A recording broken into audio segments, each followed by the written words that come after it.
পিলখানা হত্যাকাণ্ডের সঠিক রিপোর্ট দেয়া হলে সাবেক প্রধানমন্ত্রী শেখ হাসিনা রিপোর্টটি ছুঁড়ে ফেলে বলেন, কি আবোল তাবোল রিপোর্ট, যেভাবে ইন্টারাকশন দেয়া হয়েছে সেভাবে কাজ করতে হবে। এরপর আবারও প্রধানমন্ত্রী ডাকেন বিডিআর বিদ্রোহে তদন্তে সমন্বয়কারী ক্যাপ্টেন অবসরপ্রাপ্ত ডক্টর খান সুবাইল বিন রফিককে। সেদিনও রিপোর্ট পরিবর্তন না করে একই রিপোর্ট দেন তিনি। রিপোর্ট দেওয়ার পর জিজ্ঞাসা করা হয়, হাউ ডিয়ার ইউ আর। জবাবে তিনি বলেছিলেন, আমার ভাইয়ের রক্তের সঙ্গে বেইমানি করতে পারবো না। এরপর রফিককে পিলখানা থেকে তুলে নিয়ে ৩৬১ দিন ডিজিএফআইতে রাখা হয়। সেখান থেকে আয়না ঘরের শুরু। ৫ বছর অন্তরীণ থাকার পর ছাড়া পেলেও আর দেশে থাকতে পারেননি তিনি।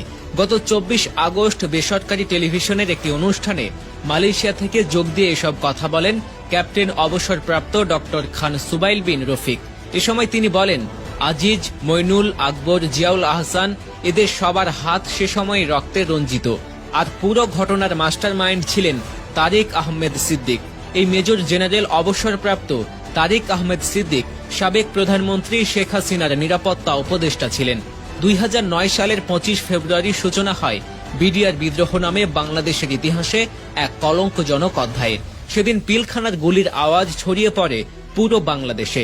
টেলিভিশন সেটের সামনে বসা অনেকেই সেদিন প্রার্থনা করে বলেছিলেন, হে আল্লাহ, আমাদের সেনা সদস্যদের মুক্ত করো, তাদের জীবিত ফেরত দাও। কিন্তু নির্দয় জওয়ানরা একে একে বুক ঝাঁঝরা করে হত্যা করেন ৫৭ জন সেনা সদস্যকে। ২৫ ও ২৬ ফেব্রুয়ারি চলা এই বিদ্রোহে মোট ৭৪ জন প্রাণ হারান।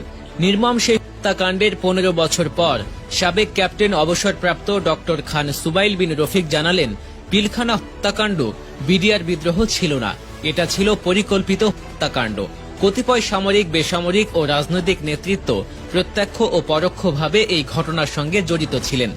বিডিআর হত্যাকাণ্ডে তদন্তে সমন্বয়ক সাবেক সেনা কর্মকর্তা ডক্টর খান সুবাইল বিন রফিক বলেন, প্রাপ্ত রিপোর্টসমূহে দেখতে পাওয়া যায় ঘটনার পরিকল্পনা হয় ২০০৮ সালের ডিসেম্বর থেকে। এরপর ৩ মাস ধরে ২৫ ফেব্রুয়ারি পর্যন্ত বিডিআরের ৫০ জনের মতো সদস্য বিভিন্ন রাজনৈতিক ও বেসামরিক ব্যক্তির সঙ্গে একাধিকবার বৈঠক করেছেন। বিভিন্ন গোয়েন্দা সংস্থা এসব তথ্য জানতে পারেনি। এটা সম্পূর্ণ অসত্য জেনেও তারা গোপন করেছিল। আওয়ামী লীগের একজন সাবেক এমপি প্রতি শুক্রবার পিলখানা মসজিদে জুমা পড়তে যেতেন।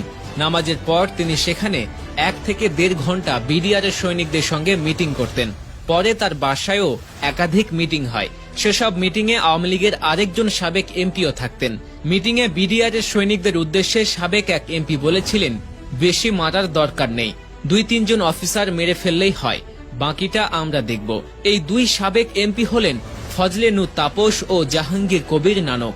ঘটনাবলীর বর্ণনায় ক্যাপ্টেন অবসরপ্রাপ্ত ডক্টর খান সুবাইল বিন রফিক বলেন, তদন্ত কাজে মইনুল ইসলাম ও আজিজ আহমেদ সহযোগিতা করতে না বরং সুনির্দিষ্টভাবে বাধা দেওয়ার চেষ্টা করেছেন।